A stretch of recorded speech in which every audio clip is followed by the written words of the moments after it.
Just the last month, when one American life was lost at the hands of Iranian-backed militias, President Donald Trump launched the first air strikes against those militias in the last 10 years.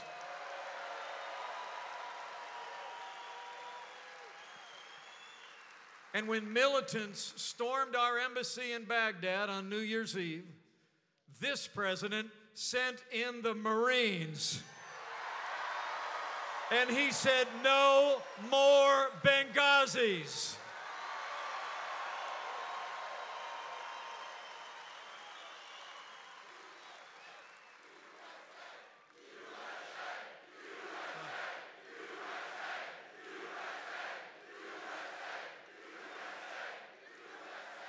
And when American lives were threatened by the most dangerous terrorist in the world, President Donald Trump took action, and Qasem Soleimani is gone.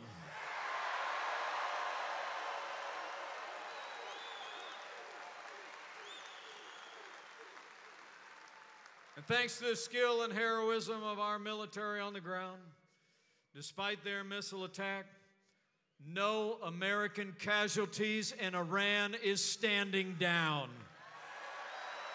That's what leadership looks like, Iowa. That's the strong leadership of President Donald Trump.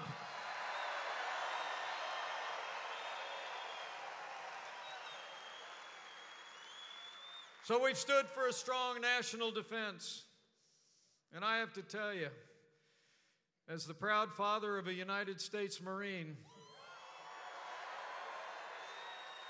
I couldn't be more proud to be vice president to a president who cares so deeply about the men and women of our armed forces and their families.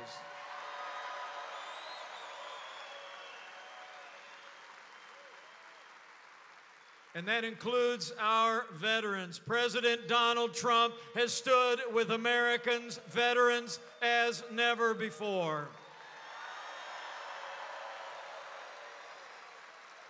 As I trolled a rally of veterans today in Council Bluffs, thanks to President Trump's leadership, we're finally giving our veterans access to the real-time, world-class health care that you earned in the uniform of the United States. Veterans' Choice is now available for every veteran in America. Thank you. And last year, President Trump eliminated every last penny of student debt owed by permanently disabled veterans. With a stroke of a pen, he wiped out $750 million owed by 25,000 heroes across our nation.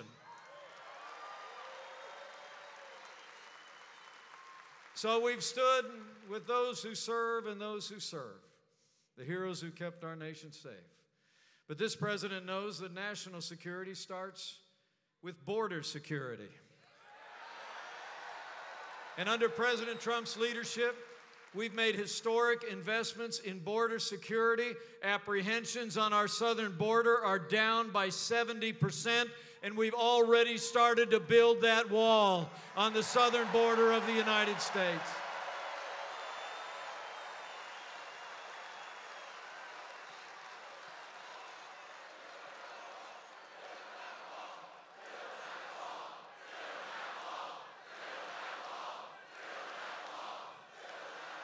Oh, we're building it. And the first 100 miles are already done.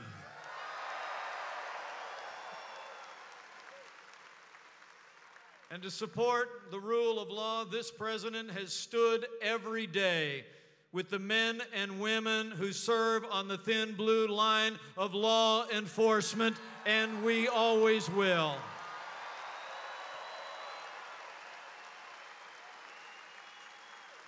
And to uphold the rule of law, President Trump kept the word that he gave to the people of Iowa and this country.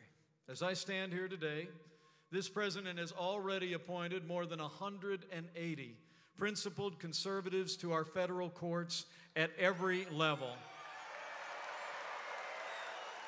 And I'm here to tell you, they are all principled conservatives who will uphold all the God-given liberties enshrined in our Constitution, like the freedom of speech, the freedom of religion, and the Second Amendment right to keep and bear arms. It's true.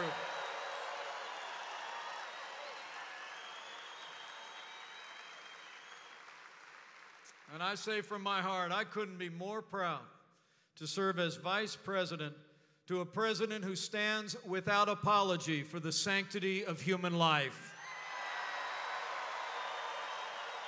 President Donald Trump is the most pro-life president in American history.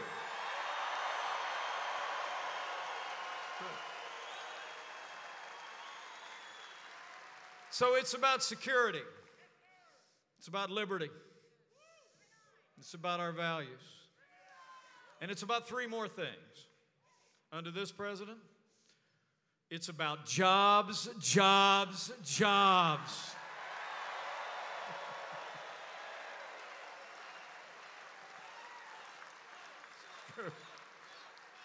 I mean, from the first day of this administration, President Trump went to work to revive the American economy. We worked with great leaders representing this state in Washington, D.C., like Senator Chuck Grassley and Senator Joni Ernst.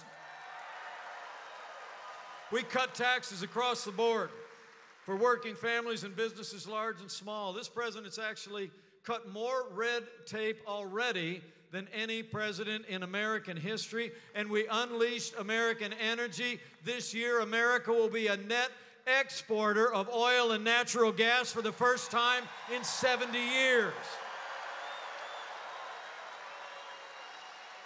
Amazing. And from day one, this president's fought for free, fair, and reciprocal trade that puts America first. And thanks to the president's leadership, this economy is booming. Since Election Day 2016, businesses large and small have created 7.1 million new jobs, including 18,000 good-paying jobs right here in the Hawkeye State. Unemployment has hit a 50-year low. The stock market is soaring, and there are more Americans working today than ever before in the history of this country.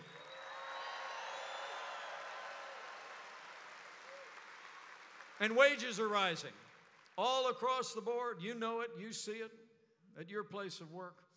And what means the most to the president in me is that wages are rising most rapidly for hard-working, blue-collar Americans. The forgotten men and women of America are forgotten no more.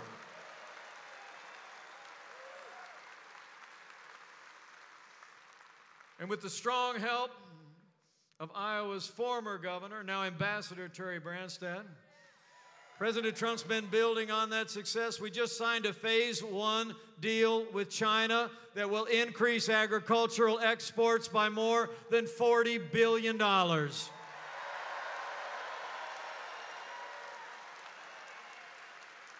And yesterday on the South Lawn of the White House, you saw it, building on all the momentum in this economy. President Trump signed the largest trade deal in American history.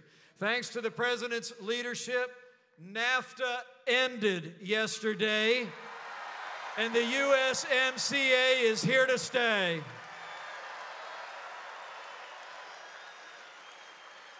It's a big win.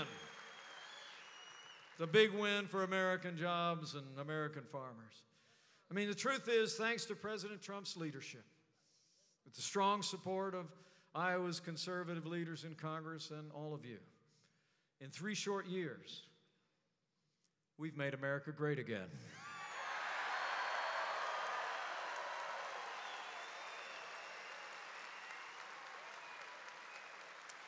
But to keep America great, Iowa, we need you to decide right here and right now that Iowa's going to vote for 4 more years of President Donald Trump in the White House.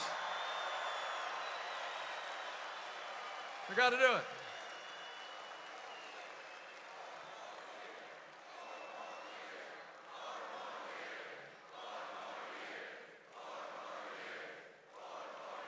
That's the idea. I mean, think about it. 4 more years means more jobs. 4 more years means more judges. 4 more years means more support for our troops. And it's going to take at least 4 more years to drain that swamp.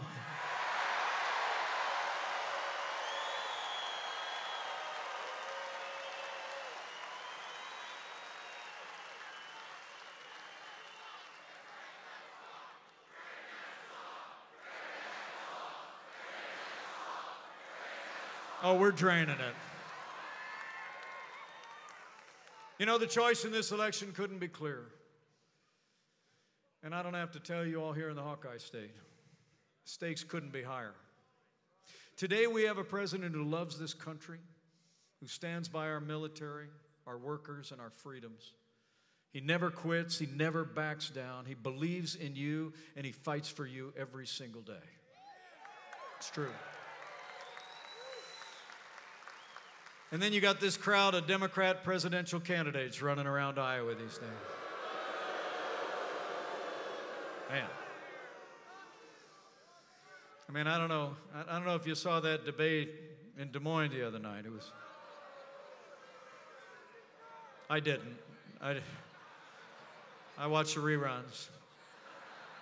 I mean, I figured there's a vice presidential candidate in there somewhere, right?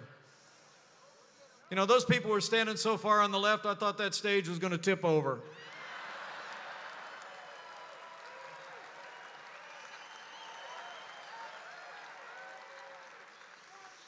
You know, the remarkable thing, you deserve to know that every single one of the Democrats on that debate stage actually criticized the president's decision to take out Qasem Soleimani. Bernie Sanders called the president's decision, in his words, quote, assassinating a government official. Well, I got news for Bernie Sanders. Soleimani was not some government official. He was a terrorist, and President Donald Trump was right to take him down.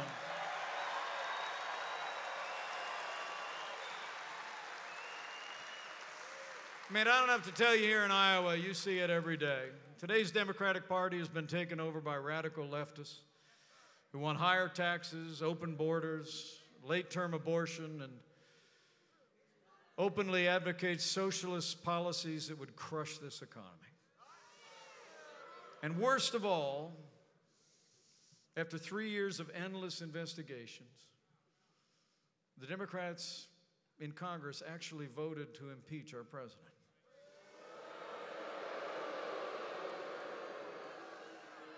They sent those articles of impeachment to the Senate, where they are being considered, even as we speak. You know, what the Democrats in Washington are doing in the Senate is a disgrace. They rushed their partisan impeachment through the House in a shameful attempt to overturn the will of the American people.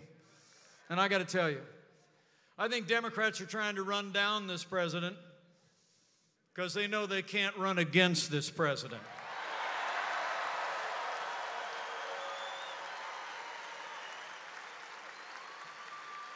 I think Democrats are trying to impeach this president because they know they can't defeat this president in November of 2020.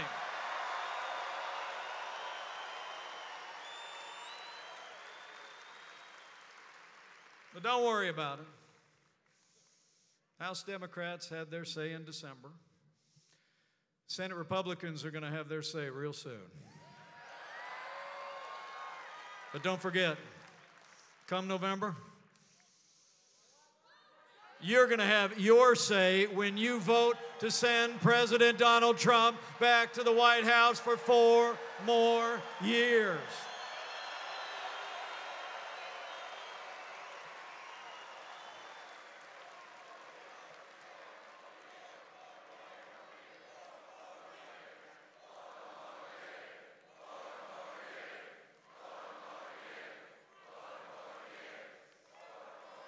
You know, despite 3 years of nonstop resistance, I can tell you firsthand, I've seen it every day. my friend, our president, has never stopped fighting for you. But now, Iowa, it's our turn to fight for him. It's on.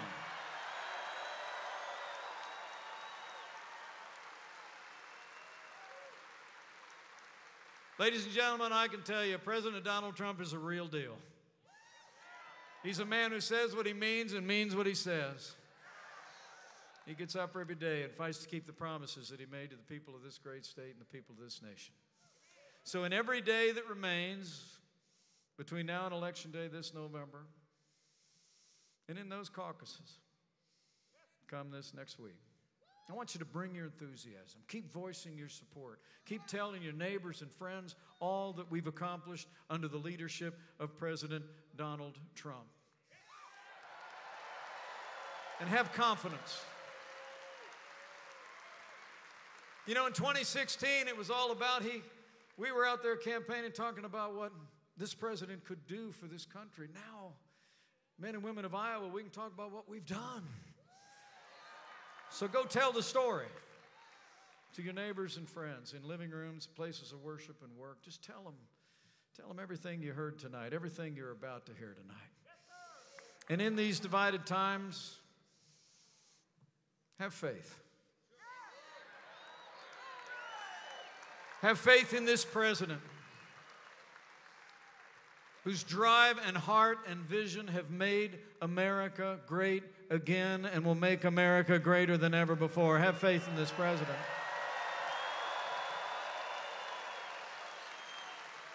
Have faith in our fellow Americans, that when we tell our neighbors and friends about everything we've been able to do, bringing this country back to the ideals and principles and practice that have always made America strong and secure and prosperous, that the American people will rally to our cause in 2020, just like they did in 2016.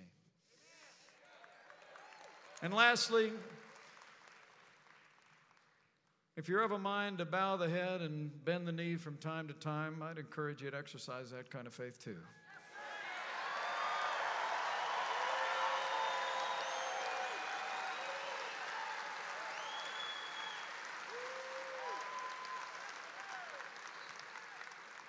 You know, in these divided times, I believe in those ancient words that Americans have clung to in much more challenging times than we could possibly imagine. That if his people, who are called by his name, will humble themselves and pray, he'll do like he's always done in the long and storied history of this country. He'll hear from heaven, and he'll heal this land, this one nation under God, indivisible, with liberty and justice for all. So pray for America. Pray for all the American people.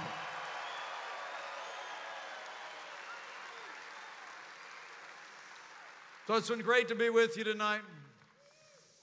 I'm going to get off the stage because the man is in the building.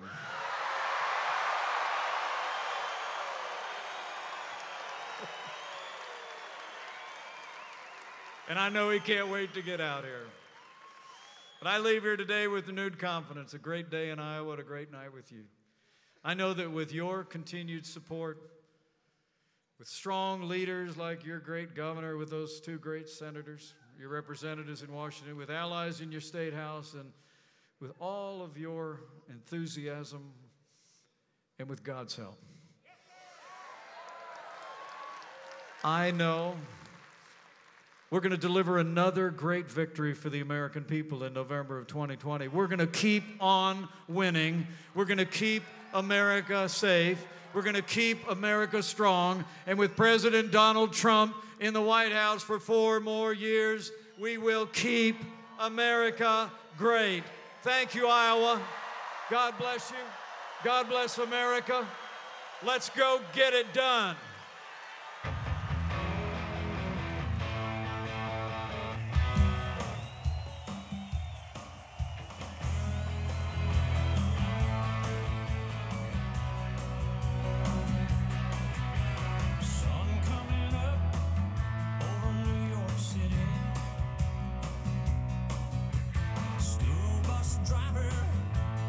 Traffic jam, staring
Ladies and gentlemen, please welcome the President of the United States, Donald J. Trump.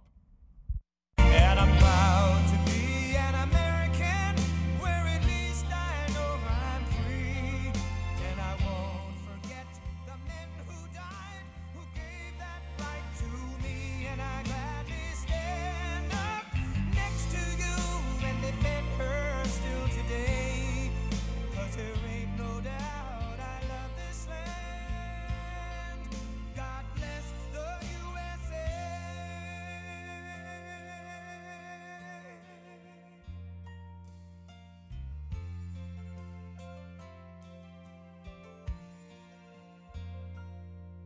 From the lakes of Minnesota to the hills of Tennessee, across the plains of Texas, from sea to shining sea, from Detroit down to Houston and New York to LA, where there's pride in every American heart, and it's time we stand and say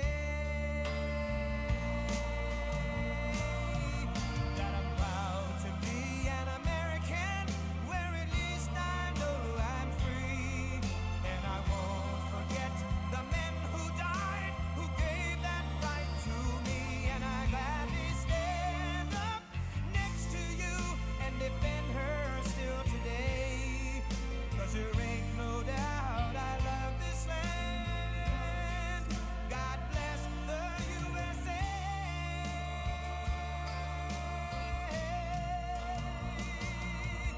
And I'm proud to be an American, where at least I know I'm free. And I won't forget the men who died, who gave that right to me. And I gladly stand up next to you and defend her still today. 'Cause there ain't no doubt I love this land. God bless the USA.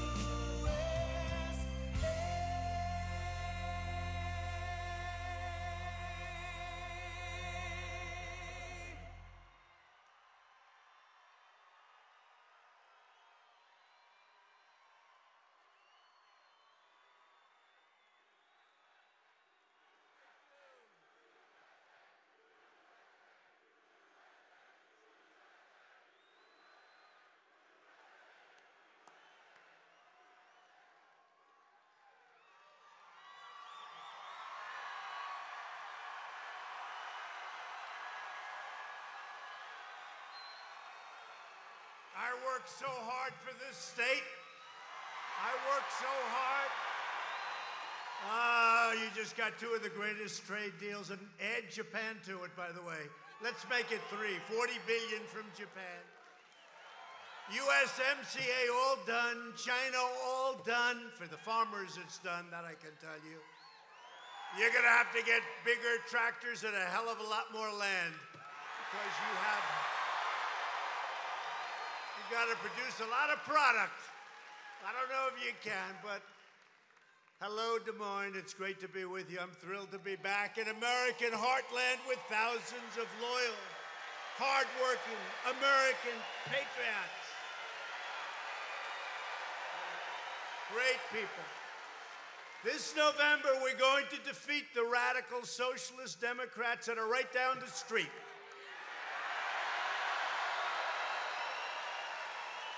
I mean, I don't even know. I just saw a poll. New York Times, can you believe? Failing New York Times. When we leave in 10, 14, 18, 22 years from now, the New York Times will be out of business, and so will a lot of others. But did you see they did a New York Times poll, I think, in Siena, New York Times, of Iowa. And they have me pitted against every one of the socialists. And we're winning by a lot, everyone. We're beating them all. We're beating them all. We're beating them all. We're beating them like they haven't been beaten before. You know, all the noises about their crazy debates, nobody's watching their debates. But it's all about their debates. They don't care about the farmer. Everything out here, they love Trump, and you should love Trump with what I've done. So we're going to win the great state of Iowa, and it's going to be a historic landslide. And if we don't win, your farms are going to hell, I can tell you right now. Sell, sell. They'll be saying, sell.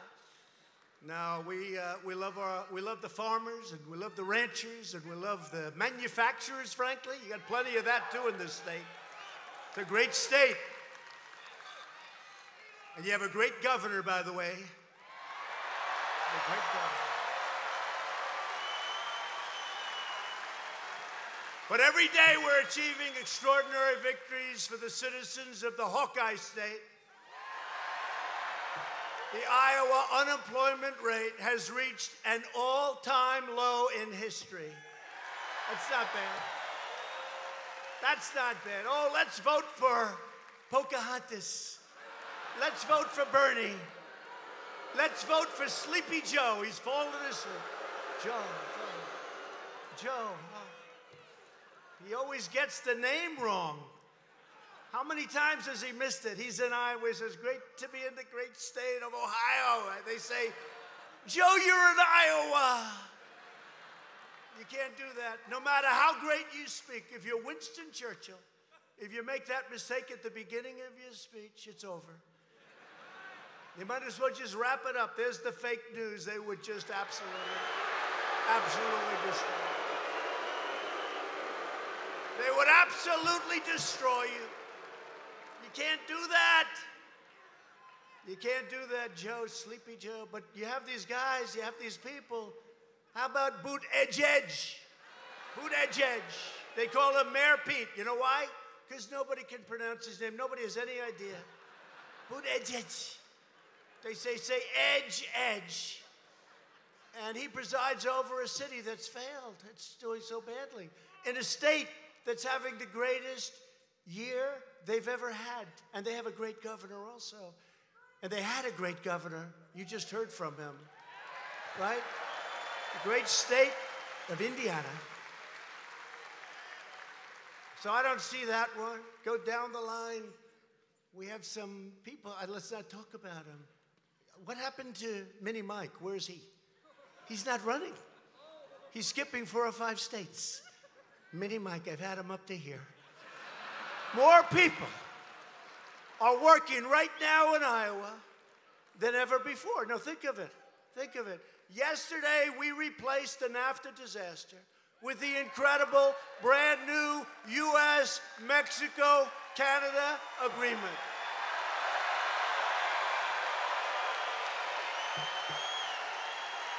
And the USMCA, you know, when you have a hard time with that one, you know, memory's a great thing. I've always had a great memory for whatever reason, but memory is a great thing, having a great memory. But sometimes you take like little clues. USMCA, thank you, darling. I love you too.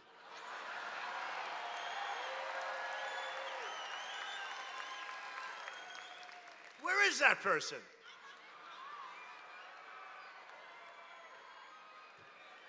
Look at that. Wow, what a good, strong voice.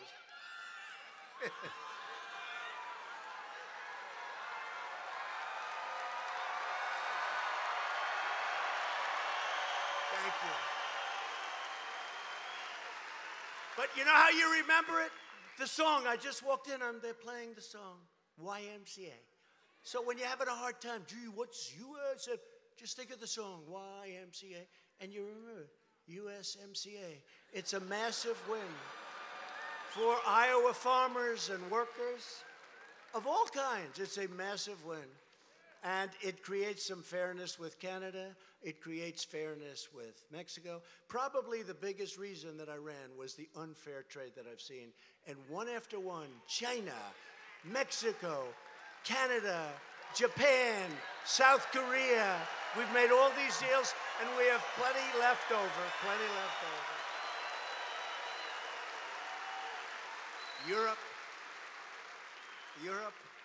Europe is next.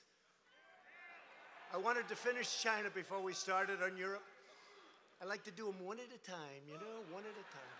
I'm a very organized person. But weeks ago, we also signed a terrific new trade agreement with China that will boost American agriculture by $50 billion every year. And many other businesses like manufacturing, banking, finance. Overall, $250 billion. And you know, with the farmers, because I have a place in my heart for the farmers, big. I went in, I saw Ambassador Lighthizer, who's in charge. He's fantastic. I said, what are you doing? We're getting ready for the final deal. What are you doing? He said, I'm putting in $20 billion, because I asked Sonny Perdue, who's great. You know who he is, right? Secretary of Agriculture. I said, Sonny, what's the biggest number that China's ever done with the farmers? He said, sir, 16 billion last year, 16 billion. This was 2 years ago. I said, so 16 billion's the biggest, because, you know, they targeted you. And now we're friends with China. In fact, maybe we've never had a better relationship, and we're working with them very closely on the coronavirus. We're working with them very, very closely. We only have 5 people. Hopefully everything's going to be great. They have somewhat of a problem, but hopefully it's all going to be great. But we're working with China, just so you know, and other countries very, very closely, so it doesn't get out of hand. But it's, you know, it's something that we have to be very, very careful with, right? We have to be very careful. But I said to Sonny Perdue, Secretary of Agriculture, I said, Sonny, what's the number 16 and 12 the year before? And you were targeted. I don't blame China. You know, look, they're smart. They're negotiators. They targeted Trump states. Where do they love Trump? They love him in Iowa. They love him in Nebraska. They love him in all these states. They love him in Wisconsin. They love him. We won Wisconsin. They like him in Wisconsin and a lot of the farm states. And they targeted. And the farmers came to see me and they said, sir, you have to do what's right. And when the fake news would interview farmers, the farmers would say, no, no, President Trump is doing the right thing. It should have been done years ago. It should have been done years and years ago.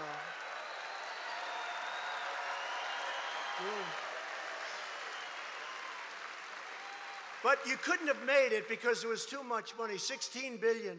So what I did is I put a 25% tariff on everything coming in from China, $250 billion.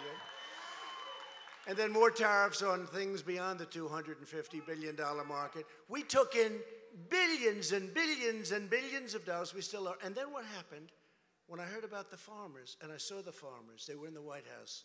They came to see me. I had 36 farmers. And I said, I'm going to give you. They said, sir, we don't want anything. I said, what do you mean you don't want anything? I've never heard that before. Everybody wants money. They want everything. They said, we just want a level playing field. I never forgot it. They said, we don't want anything. We just want a level playing field. And we've been treated badly for years. For years.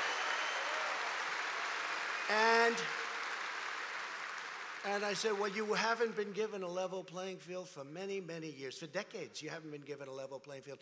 We're going to give you the levelest field that you ever had. But, in the meantime, I'm going to give you $12 billion out of these tens of billions that we're collecting. Don't worry, we had plenty left over. Because we never got 10 cents from China. China took from us. We didn't take from China, right? I said, I'm going to give you $12 billion for the year before, and I'm going to give you $16 billion for this year. That was last year, for this year. So they got, meaning a lot of you in this audience got $12 billion, and you got 16. So you got $28 billion over that short period of time.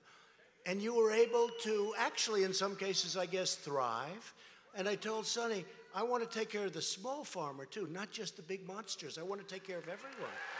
Everyone. Right?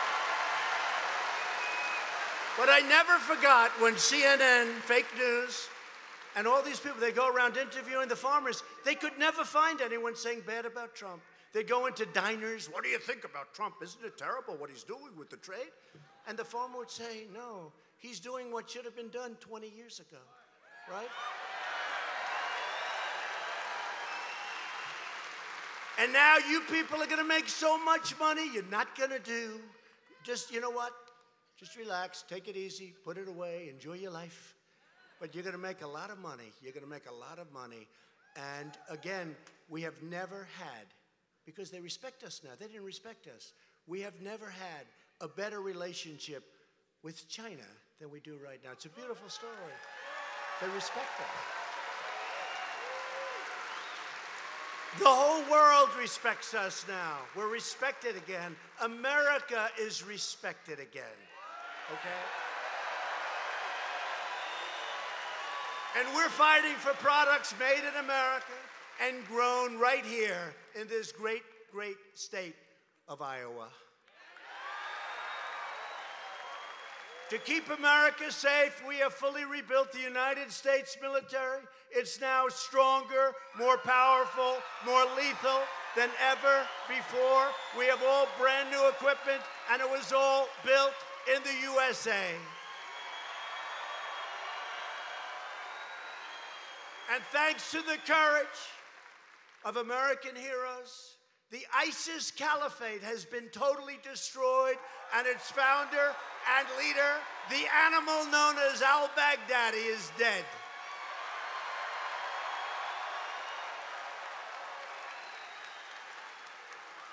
And crazy Nancy Pelosi said, don't call him an animal. He's a human being. No, he's an animal.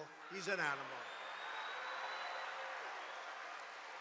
And 2 weeks ago, at my direction, the United States military delivered another historic win for American justice. Our brave warriors launched a flawless precision strike that killed the world's #1 terrorist, Qasem Soleimani. Qasem Soleimani. He was the mastermind of the roadside bomb. He loved roadside bombs. When you see your friends and great soldiers of our country and other countries, frankly, walking around, they don't have legs, they don't have arms in some cases. Some cases, they don't have both. You see them walking around or riding around, or the most brave people. These people have the greatest attitude. I go to Walter Reed and I see him, and a young man, his legs were blown off, and how you doing, sir? I want to get back. I want to get back, sir. I'll tell you, the spirit of these people, it may even top the farmers. It may even top the farmers, which is pretty awesome. But he was responsible more than anybody else. 90%, they say, of these roadside bombs sent to fight us, he was responsible, and he took a hard hit. He took a very hard hit. He was responsible for murdering and maiming thousands and thousands of Americans and hundreds of thousands of other people. Not acceptable. Soleimani was actively planning new attacks, but we ended his bloody rampage forever.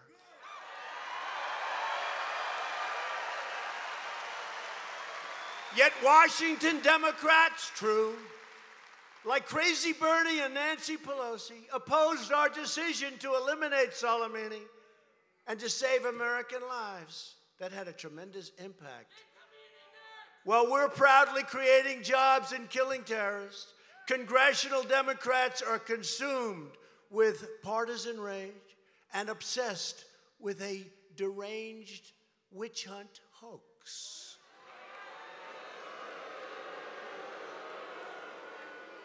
You know, we're having probably the best years that we've ever had in the history of our country.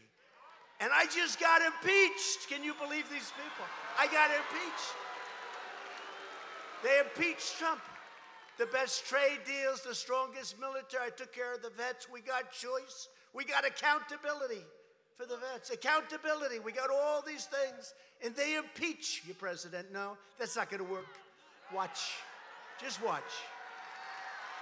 They want to nullify your ballots, poison our democracy, and overthrow the entire system of government. That's not happening, I can tell you that.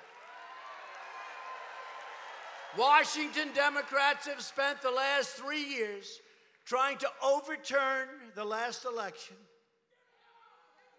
Why am I not worried? I should be worried. You know, remember Nixon? It was like a dark period, right? It was a very dark period. It was like, oh, you think about it, right? And with Clinton, it was not good. They say that with Johnson, that was a long time ago. None of us remember, but they say it was a very dark period. This is a happy period for us. Really cool.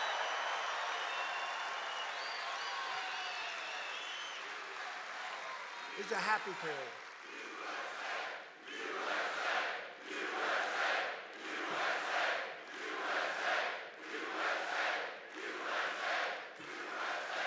It's a happy period because we call this impeachment light. This is light. Crazy Schiff, Shifty Schiff. He's a sick puppy. He's a sick puppy. But you know what? Today, you saw it, I hit my highest poll numbers since I got elected. Because the American people, and frankly, people all over the world, know it's a hoax. They understand it. They know it's a hoax. And we have a great party, the Republican Party. They know what's going on. They know what's going on, and they're going to treat us very fairly. But the Democrats are trying to overturn the last election. We will make sure that they face another crushing defeat, right, in 2020. November 3rd. November 3rd, mark it off. November 3rd, mark it off. Was that a great day? 2016, November, oh. Remember? He's not going to do well with this group. I did well. He's not going to do well with that group. I won that group. He's not going to do well here or there. Even the exit polls, they took it right up. You know what they didn't know about the exit polls? When people are leaving, they're always very accurate, you know? People leave. Who are you voting for? I'm voting for Trump. Who are you voting for? I'm voting for crooked Hillary. I don't care that she's a stone-cold crook. I'm voting for her. So, who are you voting for? I'm voting for Trump or Clinton or Trump. And they're always very accurate. But this time something happened. Many people, many. I like that idea. I like it. Wouldn't we like to run against her? Why don't get her? No. Who's tougher? Her, Crazy Bernie, Biden, Boot Edge? Who would be the closest? Boot Edge? I don't know. Maybe we take another crack at Crazy Hillary. Would that be okay? She was so easy. Remember that speech so innocently given talking about deplorables, remember? Remember deplorables. But you know, the only thing I didn't understand, I said, that's terrible, but she said another word that was worse. Irredeemables. And I said, boy, shows you how good I am at politics. I said, she's in trouble. She said, our people are irredeemable. To me, that was worse. Well, it wasn't that word that caught on. It was deplorable. The next day, I'm speaking, and women are walking around. I'm deplorable. Everyone's got deplorable. I say, I think she made a bad speech last night. But irredeemable, remember? She called them deplorable and irredeemable. And me being so brilliant, I said, I think that irredeemable is going to get her. No, deplorable got her. A lot of things got her, like lack of ability. Together, we are going to win back the House. We are going to hold the Senate. And we are going to keep that beautiful, gorgeous, incredible White House.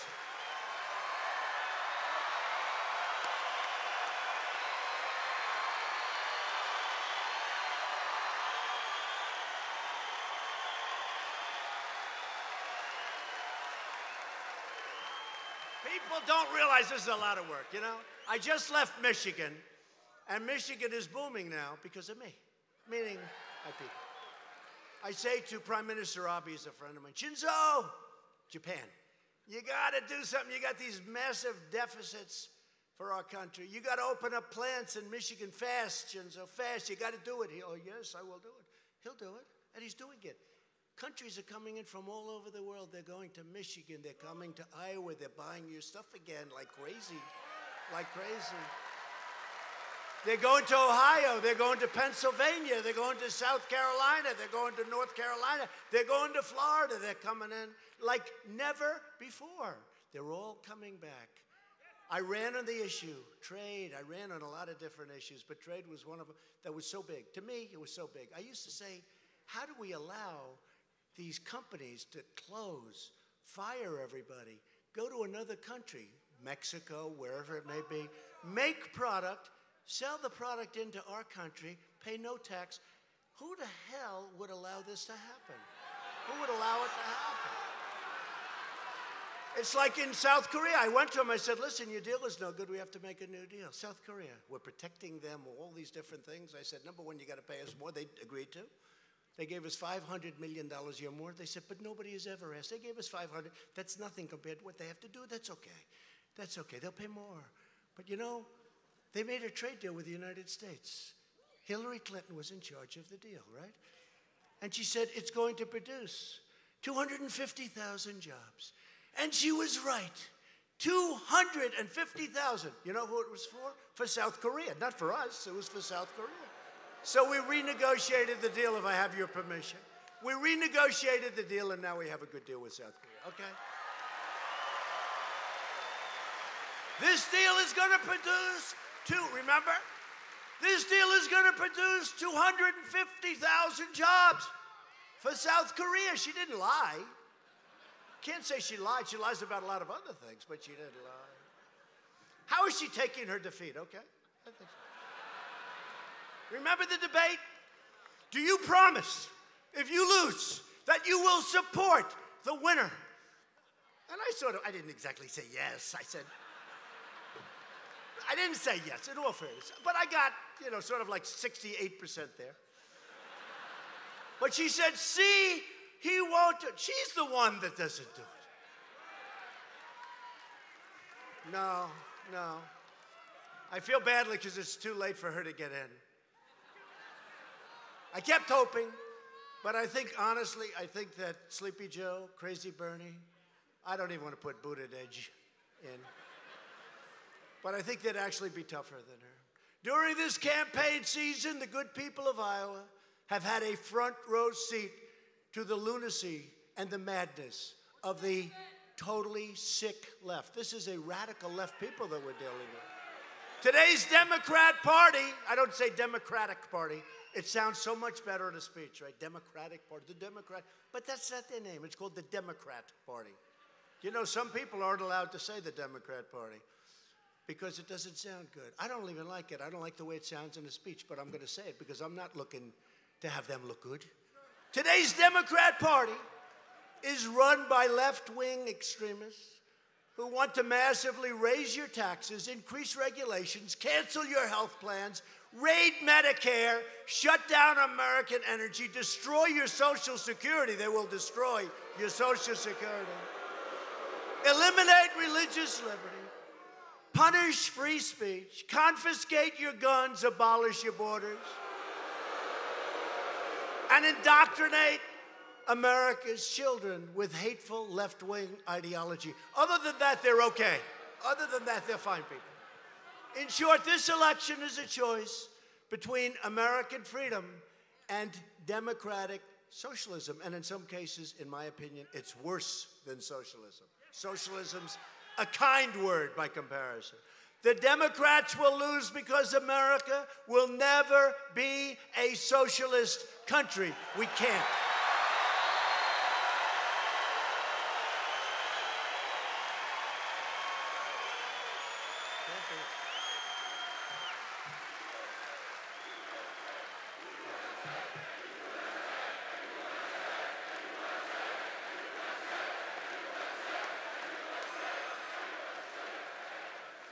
They're all watching tonight. They're sitting in their hotel room, little hotels right down the street. And they're looking at this crowd. The press never talks about my crowds. Did you see in New Jersey a couple of nights ago?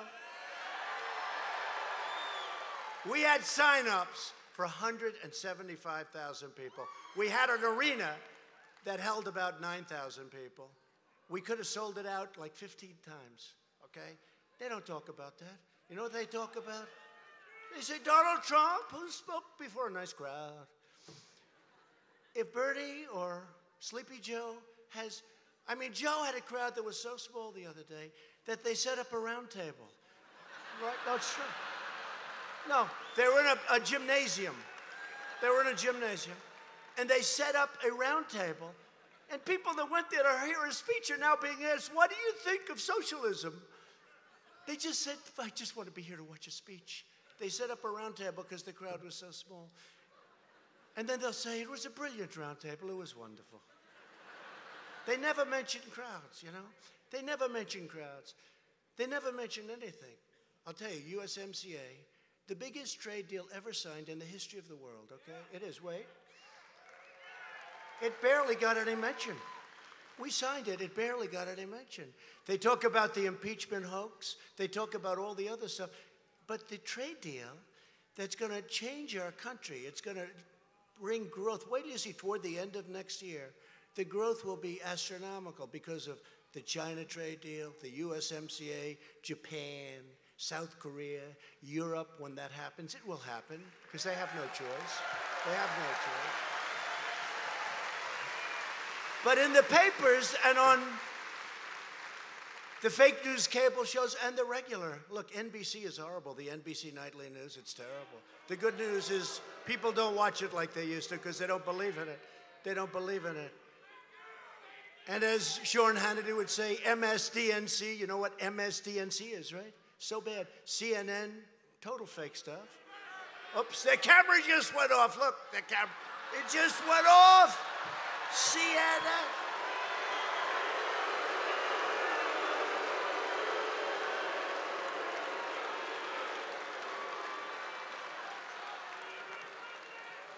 The camera just went off. That always happens. Whenever I say CNN, their camera goes off. But Americans across the political spectrum were disgusted by the Washington Democrats, the partisan hoaxes, the witch hunts, the con jobs. It's all a con job. And so they don't love our country. I swear they don't. You look at Nancy Pelosi's district in San Francisco. It was so beautiful. And now it's a disgrace being watched all over the world. Needles all over the place, everything else all over the place. I'm not going to get into it. Washing down into the ocean, washing down onto their beaches. People living in tents if they're lucky. I mean, you never saw anything. Living on their most important entryways into what was a great city, San Francisco. What's happened? And all she does is work on the hoax and work on all of the stuff. Really, these people are very, very bad for our country. We have to take back the House of Representatives. We have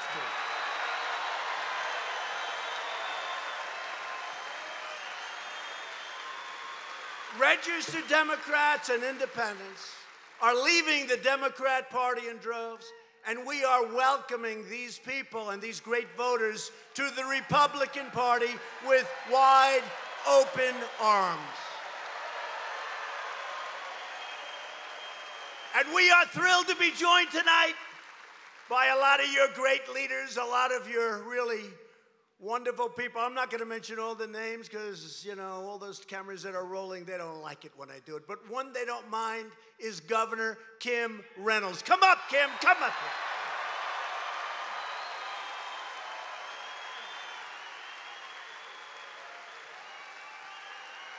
here. Also, First Gentleman Kevin Reynolds. Kevin.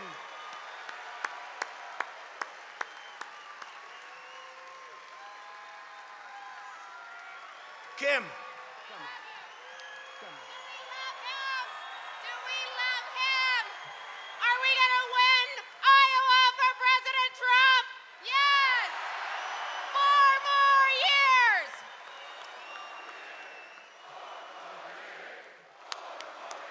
You're doing great. You want to say something? No. On February 3rd, we're going to caucus. On November 3rd, we're going to vote. And on November 4th, we're going to celebrate 4 more years of President Trump.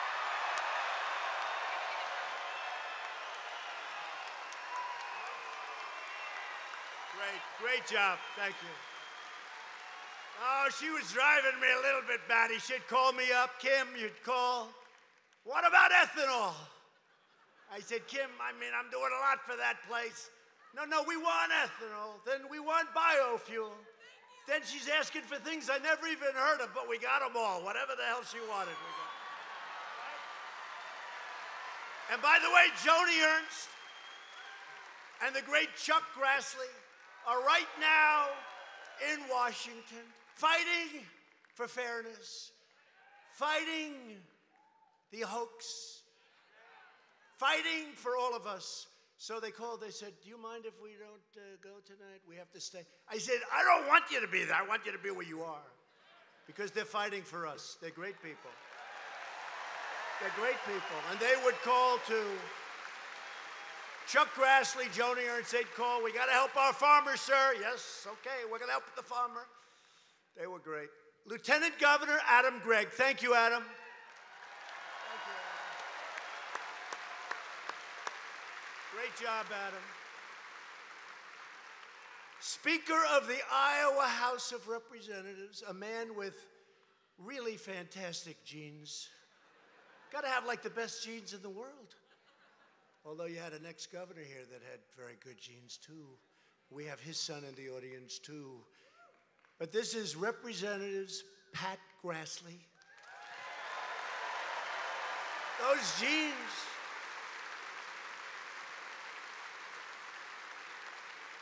Those two young men have the greatest genes anyone's ever had for politics. Thank you, fellas. Thanks. I sent one of them, the father, to China, and he's now ambassador to China. Do you think he's happy? Is he happy? I think so. I think he's happy. Great governor, longest-serving governor in history, actually, 24 years. We have the chairman of the Republican Party of Iowa, Jeff Kaufman. Great job. And just quickly, we have the world's tallest campaign manager, Brad Parscale. And Republican National Committee co-chair, who's done an incredible job, Tommy Hicks. And we have the great negotiator, the great man, Bob Lighthizer, with us here someplace. Where's Bob? What a job he did negotiating for you. And we have somebody that you never heard of, somebody that's a fantastic person, but you never heard of, somebody named Sarah Sanders. Have you ever heard of her?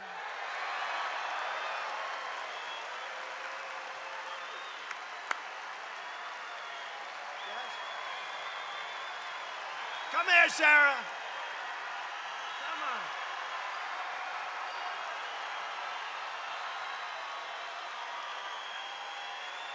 That's pretty good. And we have a great football player from Iowa. Matt Whitaker is here. Matt. Say something. Thank you. How much do we love this president?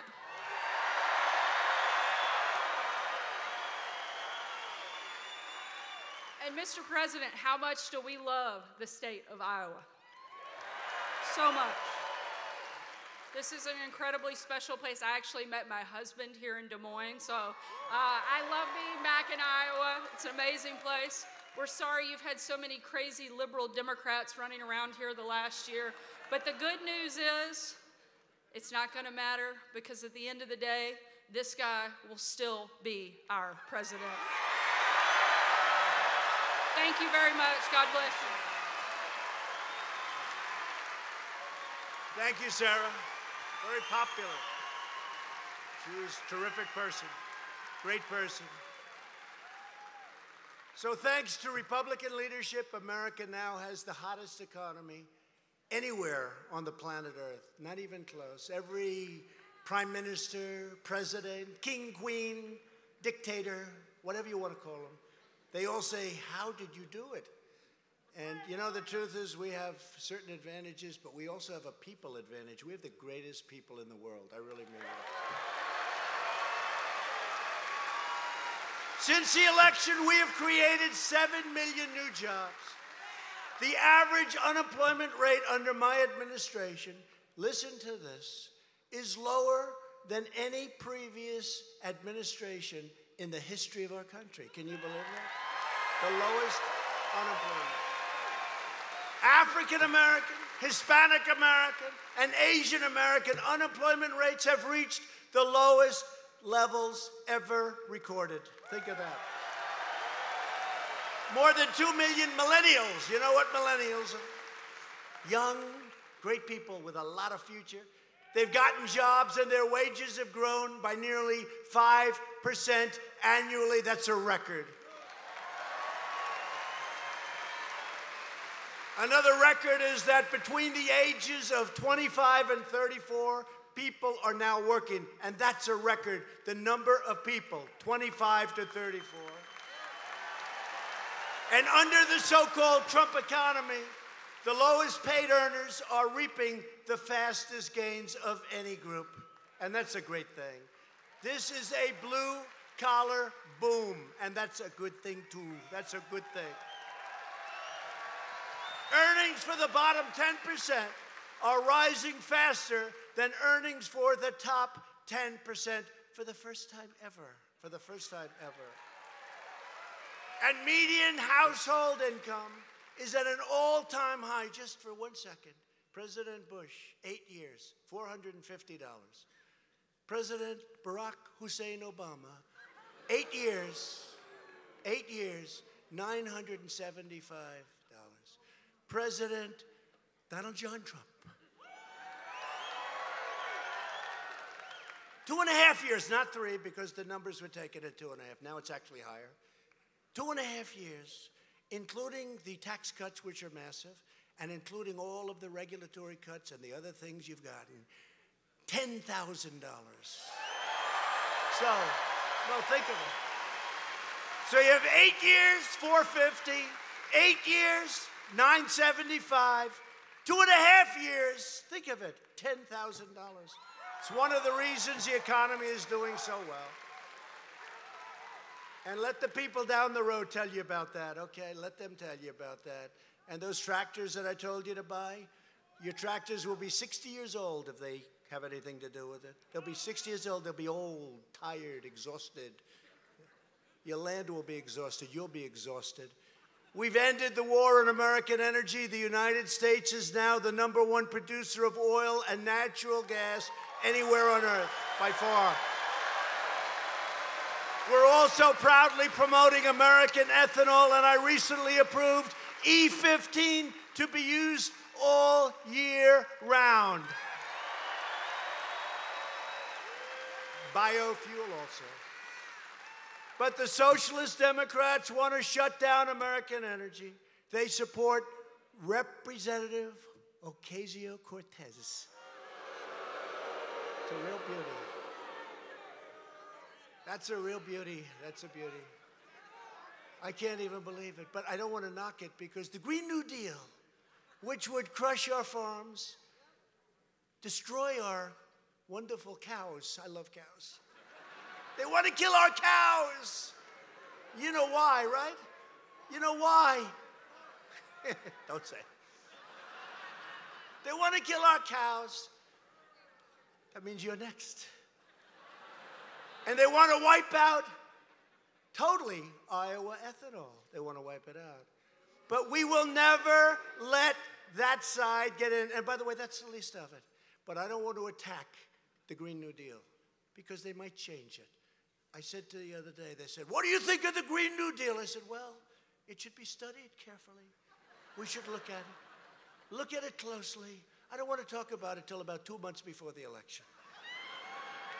And then I'll tell you how totally insane it is.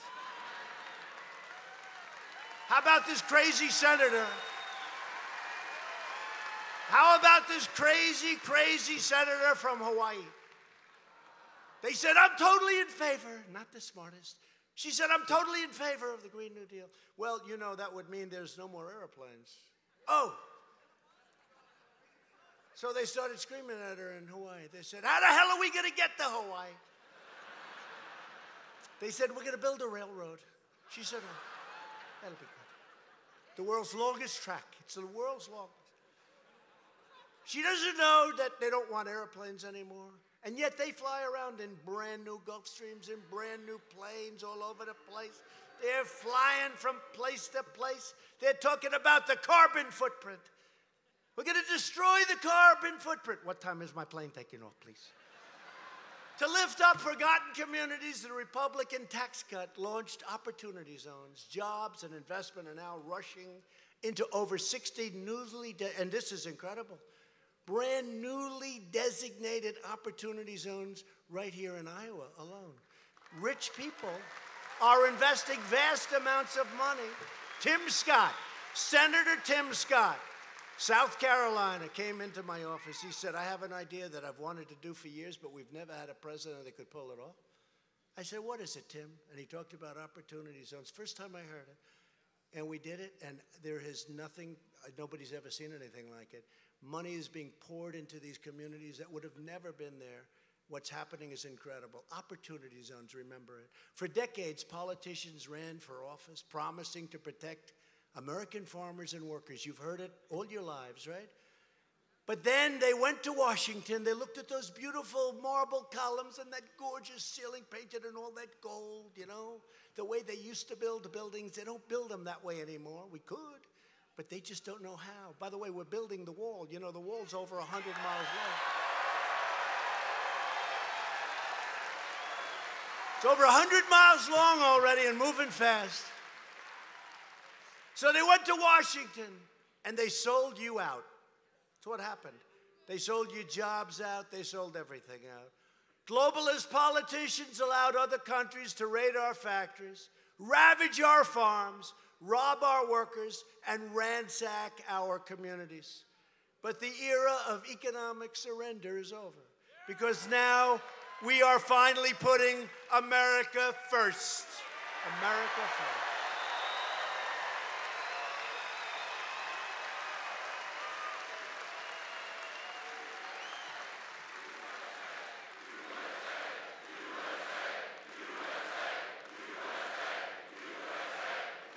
Before I took office, Washington looked the other way while China stole our secrets from American agriculture. You know, your business, what they do scientifically, nobody understands what they've done to a seed. It doesn't sound complicated. It's genius, what they've been able to do, what you've been able to do. But those secrets were being stolen, and installed massive barriers to your exports. You couldn't do anything with exports. So people, not only China, many, many other places were stealing your secrets. Our new agreement with China will protect our intellectual property and pry open vast new markets for American beef, pork, poultry, seafood, soybeans, rice, dairy, and much, much more.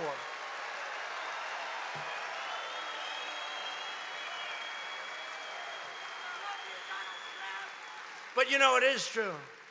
China's so big. 1.5 billion people. We have 350. 1.5 billion people. Think of that. And we're just touching it. This deal will be so big if it all works out. And you have the best product in the world. If it all works out, it'll just keep expanding. 250 billion will end up being much, much more than that.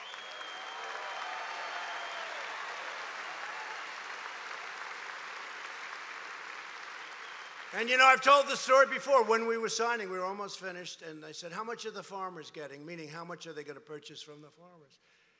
And Ambassador Lighthurst had said, we put 20 billion, so the highest ever was 16, so we made it 20. I said, make it 50. They said, what? And then people, even farm people, said, sir, we can't produce that much. I said, that's a good problem, not a bad problem. I said, make it 50, so we now have in the contract from 40 to $50 billion worth of purchases.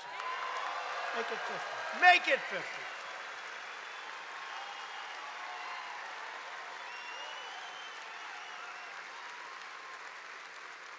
Right, Jared?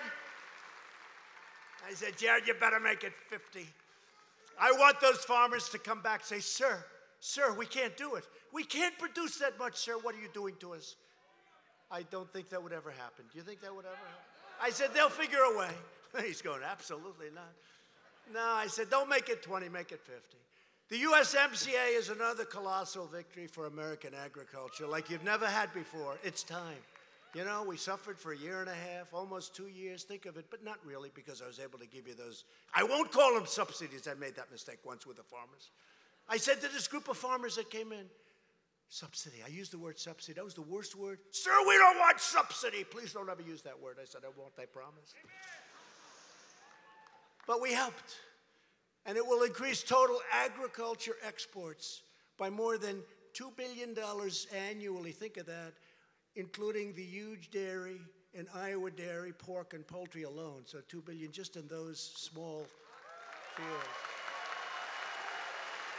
Just in that small little grouping where you were doing nothing. It's called promises made, promises kept. Promises made. It's true. You know, the last time I came, I never did this before. I never ran, so they all said, you never ran before. You can't do this if you never ran. So whatever happened, it happened. One by one, they started dropping out, right? And then I was left with one, Hillary Clinton. And that worked out very nicely. He cannot get to 270, remember? 270, Electoral College. He cannot get to 270. I went to Maine. It's true. Maine 2. It's got 1 point, right? 1. I went there a lot, many times. Everyone said, well, they kept getting me, maybe, if I have a great night, 269, but 269 loses, right? But we got 306 to 223. 306 to 223. So they were right. You cannot get to 270. You can get to 306, but not to 270. In the 8 years before my election, net farm income plummeted by 20%. You know that. I got here. If you look at a chart, for 15 years, actually, not 8, for 15 years, it's like a roller coaster ride down for the farmer. Soybeans, take a look at it all. It was just a one-way street. Everybody was ripping off the American farmer. Now you're going to see numbers that are going to be great. Look at even what's happened recently. It's incredible what's going on, and I love it because you deserve it. You suffered a lot with people that were stupid. They were stupid. Under 3 years of my administration, net farm income has already gone up nearly 50% and will now be rising even faster. What are you going to do? You're going to vote for Bernie? You're going to vote for Bernie? Here I am on the debate stage. Well, net income's gone up for the farmers 50%. Tell me, how the hell do I lose this debate? How do I lose? And based on the polls, I guess I'm not going to lose in this state. I don't think I will lose in any other state either. Because this is really true all over the country. This is happening all over the country, not just Iowa. On no issue have Washington Democrats more thoroughly betrayed the American people than on immigration. Illegal immigration costs our nation hundreds of billions of dollars, drains public services, overcrowds our schools and hospitals, and threatens innocent American lives at a number that you wouldn't even believe. But we've got it closed up. But we're getting your people in. You have people that have worked for you for a long time, don't you? Huh? I know the people that you have, and they're hard workers. We have a lot of great people. You have a lot of great people out there. Right here in Des Moines, a twice-deported illegal alien was charged with shooting and killing a woman, her 11-year-old daughter, and her 5-year-old son. In this region of the county alone, last year, ICE officers arrested nearly 4,000 illegal aliens, charged or convicted of heinous crimes, including robbery, rape, and murder. Yet today's Democrat Party glorifies illegal immigration. We have no idea. Now, we do now. But people would come in by the hundreds of thousands. We have no idea who they are. Many are fine people and all of that, but some are stone-cold rapists and murderers and people that their countries don't want. Guatemala, Honduras, El Salvador, and even Mexico. Right now we have a love affair with Mexico because the Democrats wouldn't give us what we needed. And I got Mexico, they're great. They put up 27,000 soldiers on our southern border. And the numbers are plummeting, 87% down. So the president of Mexico is doing a great job. And we ended catch and release. You think that was easy? Catch and release. You know what catch and release is? You catch a criminal. You take the number and you release them they never come back. We say, come back, please, in 3 years. This is a Democrat deal. Come back if you don't mind in 3 years. We release them into our country. We totally ended it through a very, very slick group of rules. Catch and release. May we please have your address and your phone number? Here it is. What have you done? I got out of jail. Oh, well, welcome to the United States. Please, may I have a little information? Okay, now we're going to release you. And in 3.5 years, we schedule a court appearance for you. Do you believe that? This is the only country in the world. They catch somebody on the border. You're supposed to be Perry Mason. You take them to court. Other countries catch somebody on the border. They say, sorry, you got to get out. We say, oh, may we have your information? We're taking you to court. Man. Today's Democrat Party glorifies illegal immigration, vilifies the heroes of law enforcement, and pledges to dissolve immigration control entirely. They want open borders. They want hundreds of thousands of people to flow into our country. And some of those people are stone cold killers. Some of those people in the caravans, right? I came up with that name. They won't give me credit for that. They don't give me credit for anything. They don't give me credit for fake news. Wasn't that my term? Now they say it. I see CNN. They said fake news has reported. No, you're fake news. That fake news is you're fake news.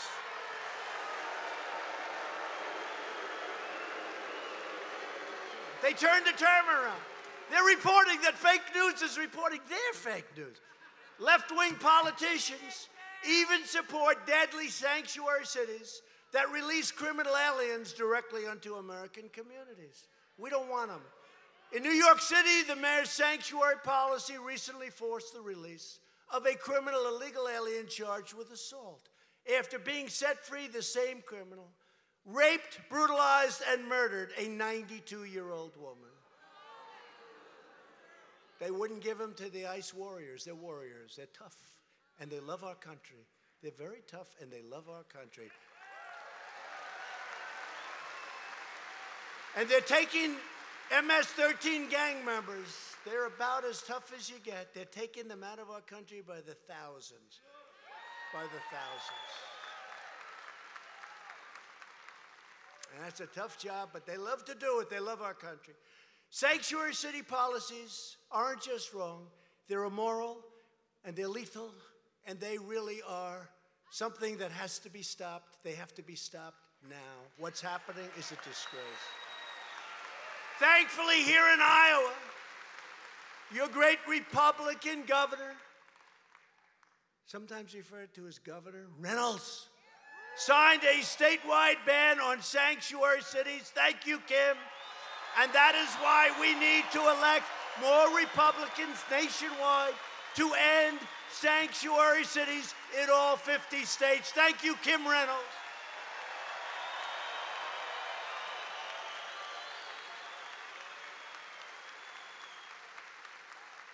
You know, I endorsed her. So I want to take full credit for the job she has done. I endorsed her very early, right? Very early I endorsed her. I know talent. She's done a great job. Democrats stand for crime, corruption, and chaos. Republicans stand for law, order, and justice. It's true. We are finding the illegal gang members, drug dealers, predators, and we are throwing them the hell out of our country, ideally. And we don't want to put them in prison because, you know what? We got to pay for them for the next 50 years. But sometimes we have to. If they're too dangerous, we have no choice. Thanks to our tireless efforts to secure the border, we have reduced illegal border crossings 7 straight months in a row, and they're getting lower and lower. And shockingly, as that wall gets longer, the crossings get less. Remember the Democrats? You don't need a wall. You don't need a wall. You don't need it. 7 years ago, they all voted for it. They just didn't have the ability to build it. You know, it's not easy. With land and this and that and property and rights, and they couldn't figure it out, but I can figure it out. The problem was we couldn't get the money, but we got all the money we need now. We have everything. We have everything. And you know, the last time, this last budget, they didn't really fight us on the wall. You know why? Because they learned it's a really bad issue for them. It's a really bad issue. But I made one mistake with the wall. I should have said, we will never, ever build a wall. They would have given me so much money to build a wall. That was my only, because I used to go, we will build the wall, right? And that was a mistake. I should have said, we will never, ever build it under no circumstances. And they would have forced its building, and I would have said, okay.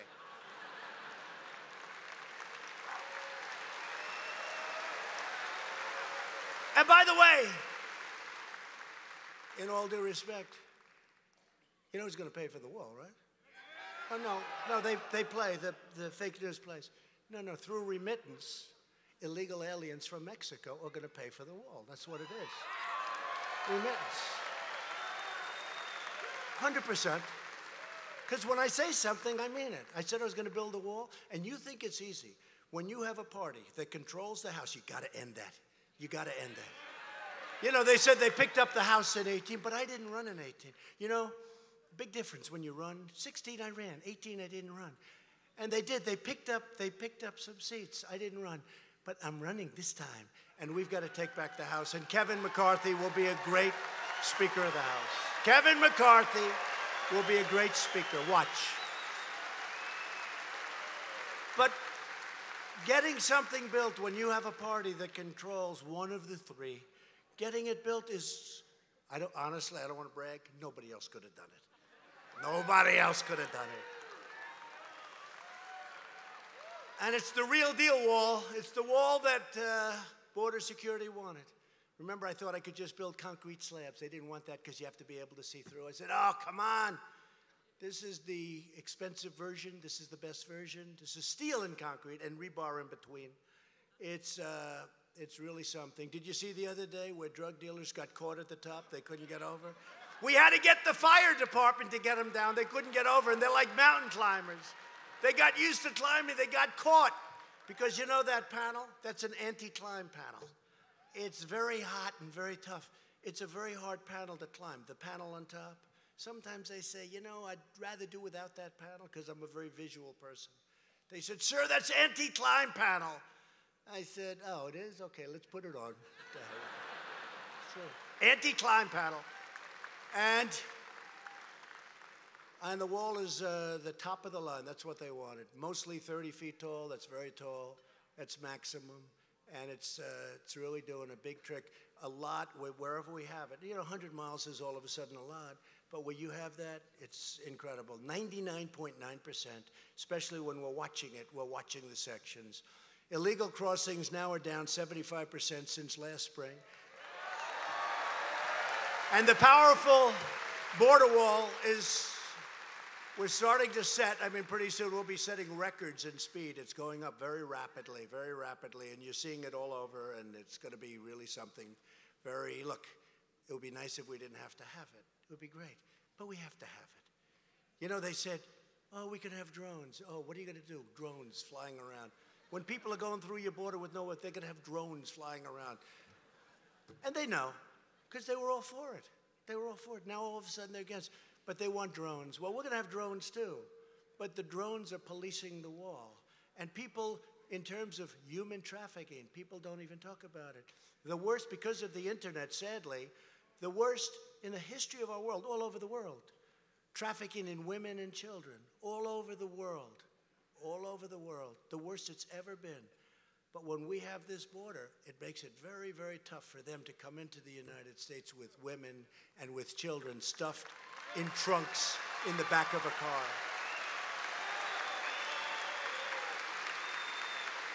And the Washington Democrats have never been more extreme.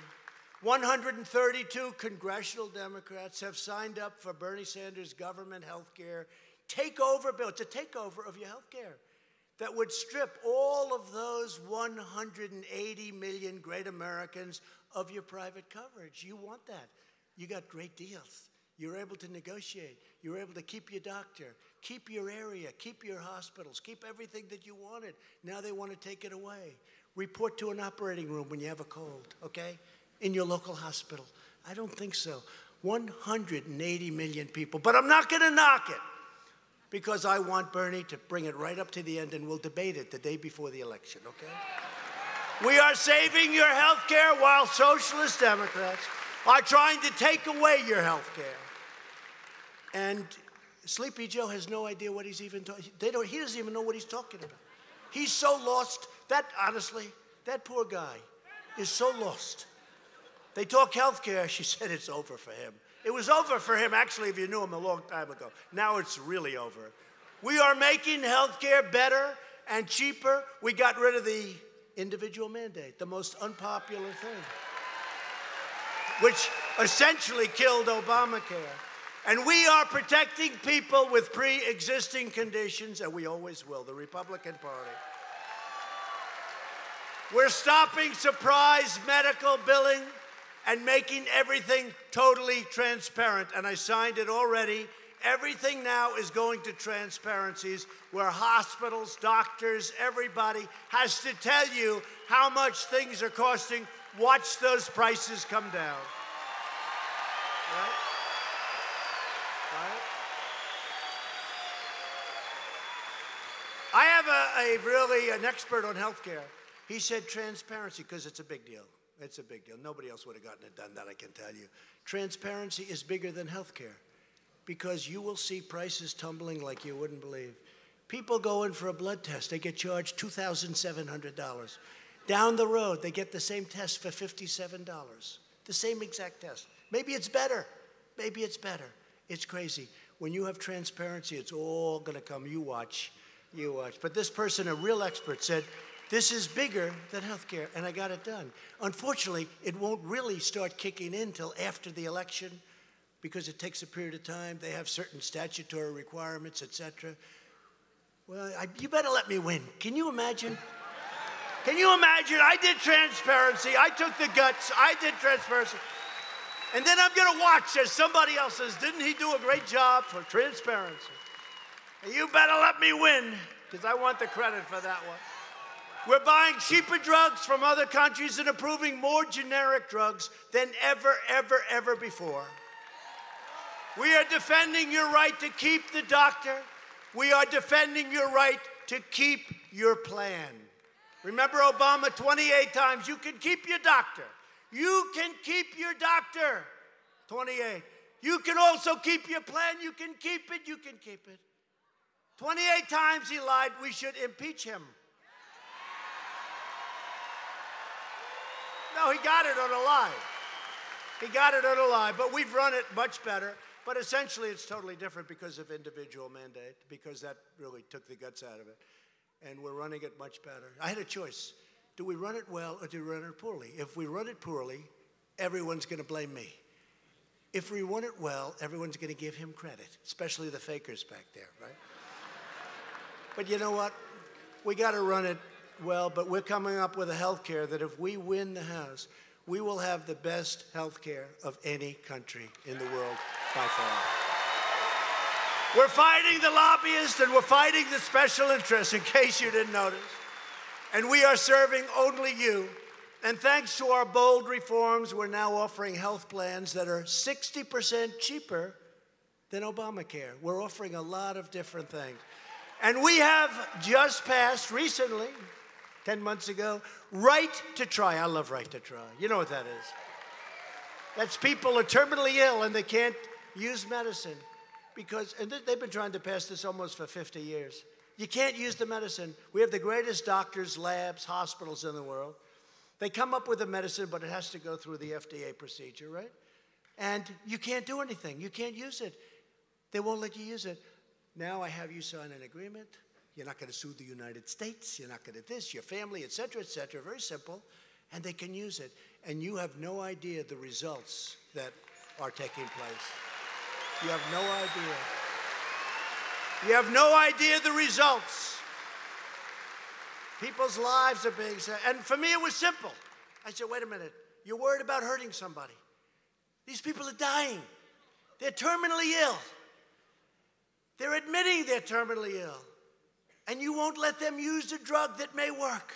Let them use the drug. And we're letting them use the drug. And it's working in a lot of cases. We have transformed veterans' health care, including VA choice, the best. You know, I think I'm a totally brilliant human being. I think I'm the smartest person. So I came up with a plan I'll never forget, I was in New Hampshire. I came up with this idea because everybody kept coming up to me and saying, sir, it's really terrible what's happening with health care. We're waiting in line for 2 weeks, for 4 weeks, for 7 weeks. Honestly, people were waiting in line. They weren't very sick. They were terminally ill, truthfully, before they saw a doctor, by the time they got to the doctor. So I came up with this incredible plan. Only I could think of this. I said, here's what you do. Here's what you do. If somebody can't get a doctor quickly, because we have great doctors in the VA, they don't get enough credit. If you can't get to a doctor quickly, you go outside, you go locally, you get a doctor, we pay the bill, you get yourself all better, right? So I went back. And I told my people, do you have any idea how smart I am? Listen to this plan I have. They said, actually, sir, we've known about that plan for 52 years. We just couldn't get it approved. So I said, oh, that's too bad. I thought it was brilliant. But what I am good at is getting things approved. And I got it approved, and people are using it, and it's good.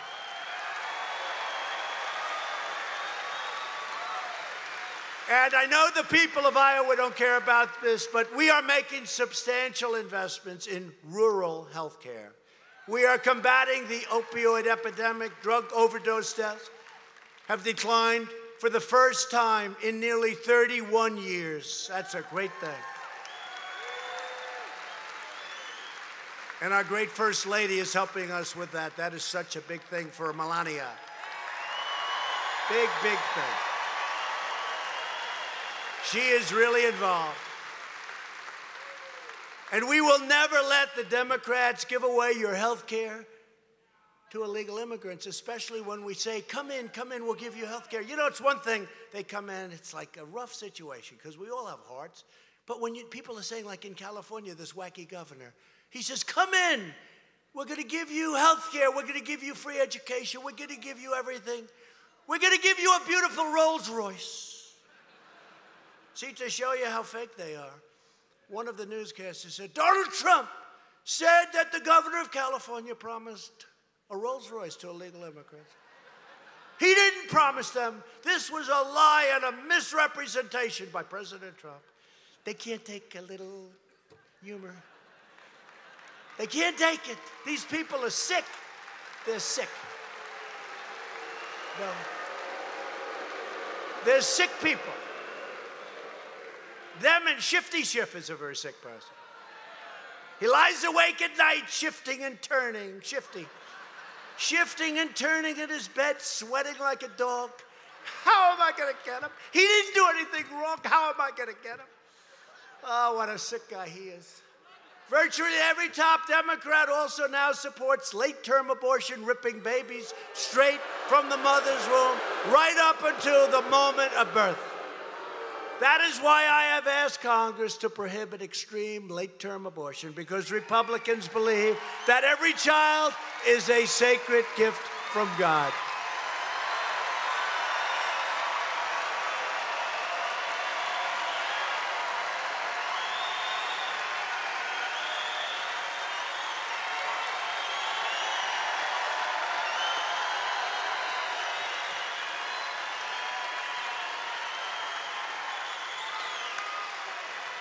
Democrats are now the party of high taxes, high crime, open borders, late-term abortion, socialism, and blatant corruption. No matter how you cut it, that's what it is.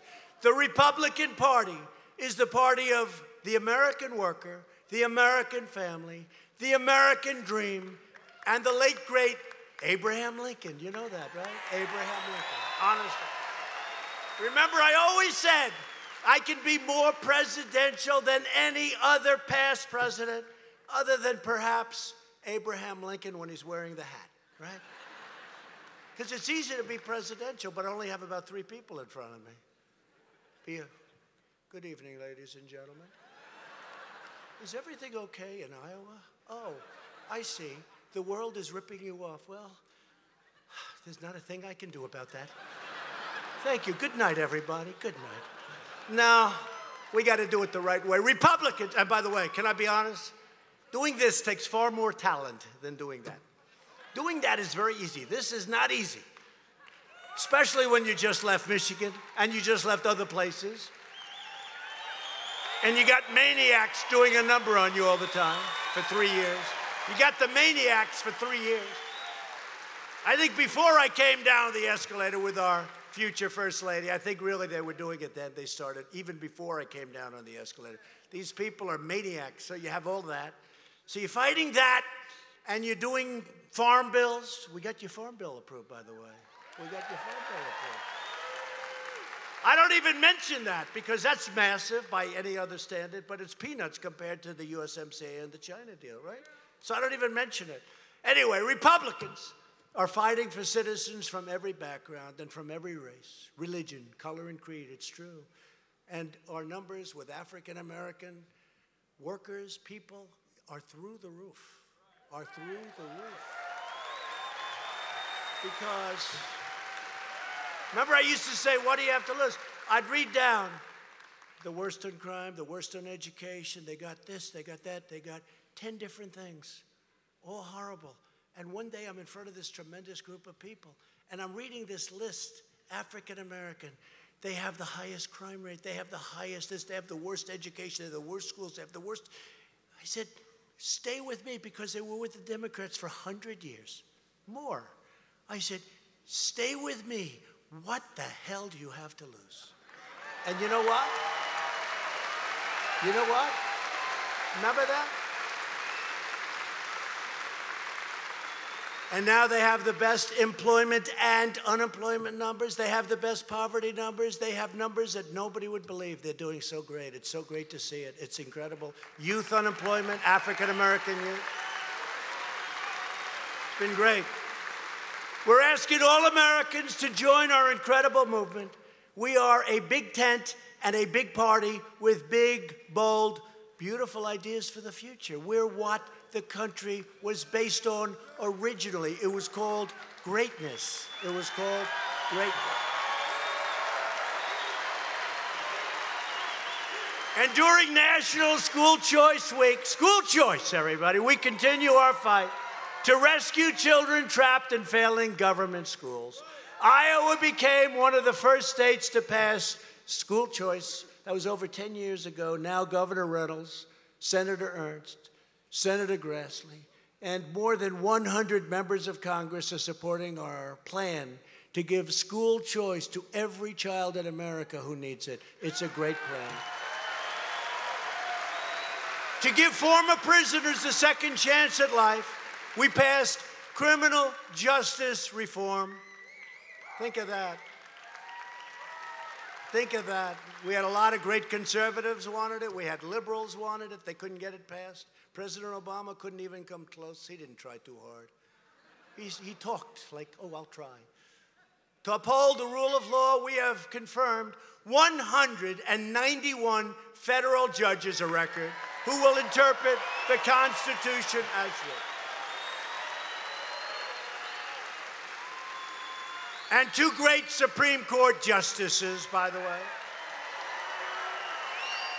And as part of, right, 2 great ones. As part of my commitment to rebuild our military, we secured an $8.5 million facility to support our Iowa Guardsmen at Camp Dodge, right here in Des Moines, Iowa, right here, Camp Dodge. Camp Dodge, everybody. We take care of Camp Dodge. I recognized Israel's true capital and opened the American Embassy in Jerusalem. We recognized Israeli sovereignty over the Golan Heights. And yesterday, we just released a historic new plan for peace. We're going to see if we can get that done.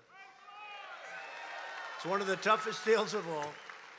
One of the toughest deals, but we have a shot at it. For years, you watched as your politicians apologized for our country. They apologized. They would say, I'm sorry.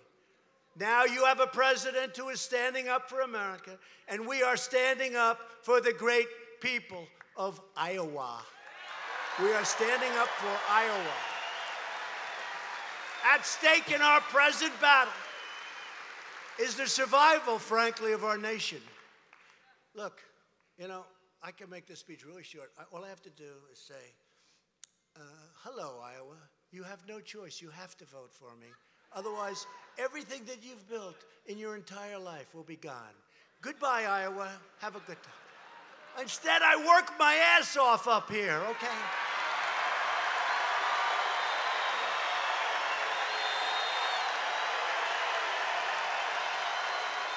True. You think this is easy? It's a little hot in this room. This room wasn't designed for this many people. If you want your children to inherit the blessings that generations of Americans have fought and died for, then we must devote everything we have toward victory in November of 2020. We have to.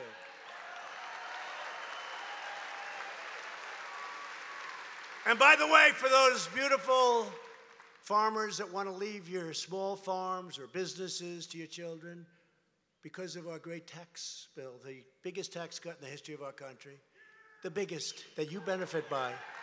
Because of that, there is no death tax or inheritance tax, as they call it. So I always say, if you love your children, that's a great thing. If you don't love your children, don't leave it to them.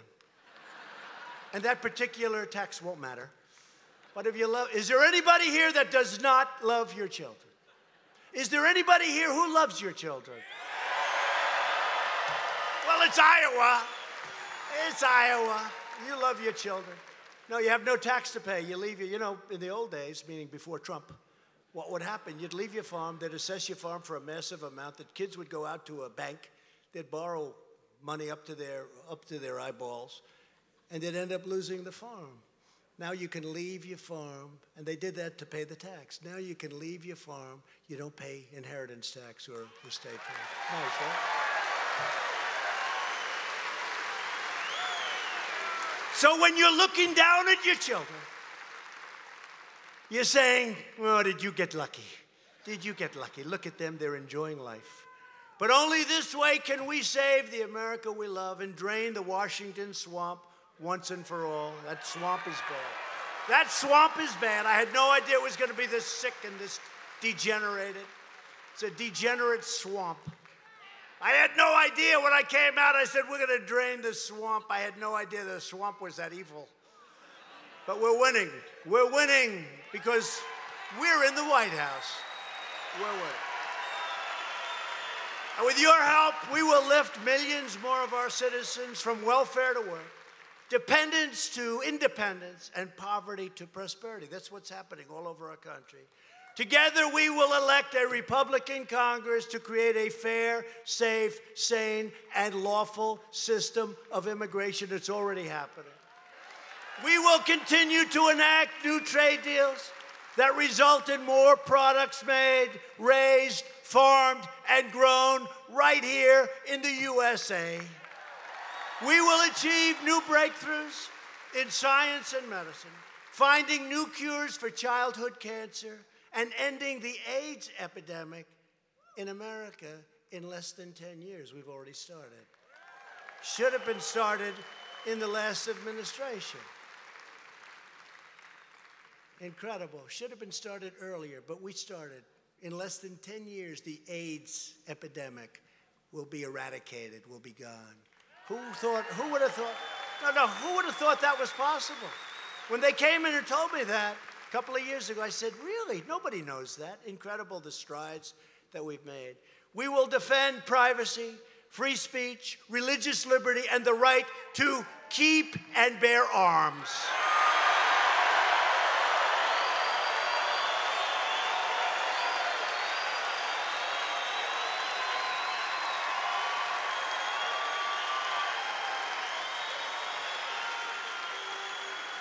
In the state of Virginia, they want to take your guns away. You believe in Virginia? I love Virginia.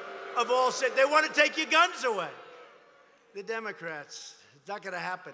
Above all, we will never stop fighting for the sacred values that bind us together as one America. We are one great America. We support, protect, and defend the Constitution of the United States. We stand with the incredible heroes of law enforcement. We believe in the dignity of work and the sanctity of life. We believe that family and faith, not government, bureaucracy, are the true American way, not government bureaucracy. We believe that children should be taught to love our country, honor our history, and to always respect our great American flag.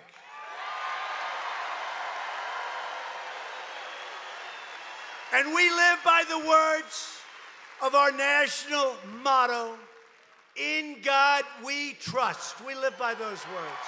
In God we trust. From Cambridge, good old Cambridge. Who's from Cambridge here, please? Cambridge. What the hell do I mention it for? There's 2 people here. Can I say it anyway? I'll say it anyway. Good place, Cambridge? Good. He says amazing. Well, from Cambridge to Council Bluffs, from Cedar Rapids, where I made my last speech prior to the election. What a place, 32,000 people. I said, I'm going to win tomorrow. To Rock Rapids, from Melbourne to Moorhead, and from Davenport to right here in Des Moines, Iowa. We stand on the shoulders of true red-blooded American heroes. This great state was founded by tough frontiermen. These are tough people. Let's see, how tough? They're tough. Anybody like to join ICE? You want to join ICE? He says, no, thank you. And strong pioneer women who defied the dangers to carve out a life and a beautiful home with great families and great neighbors. They tamed the wilderness, braved the elements, tilled the soil, planted the fields, and helped make this the greatest nation ever to exist on the face of the earth. And we are making it greater and greater every single day.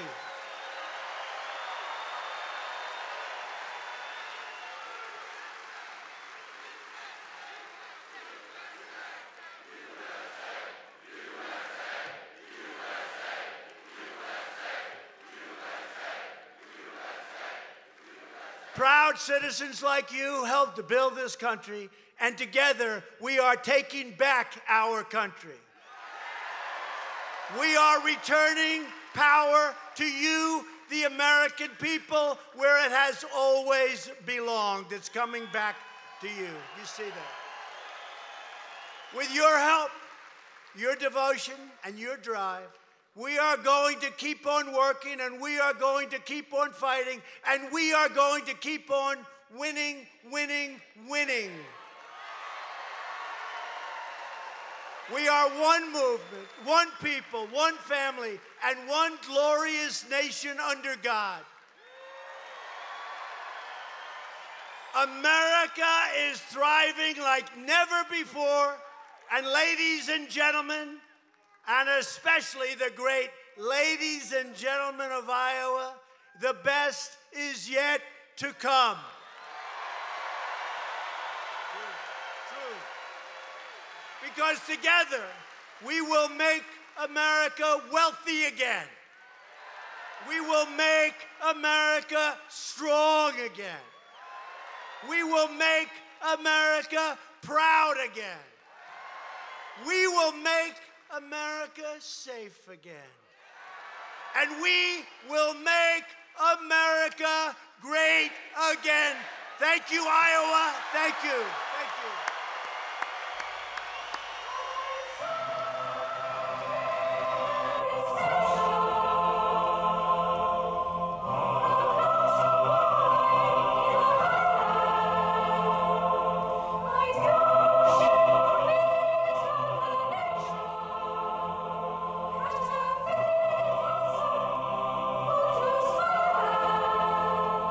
Now you come to escape.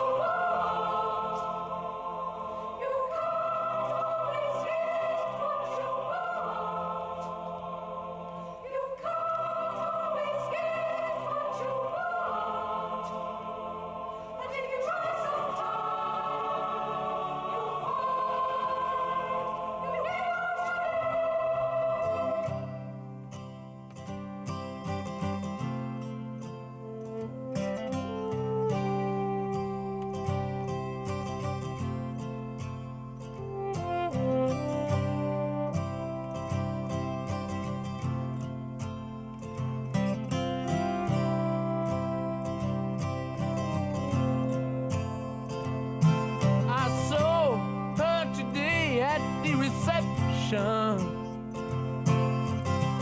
A glass of wine in her hand. I knew she was gonna meet her connection. At her feet was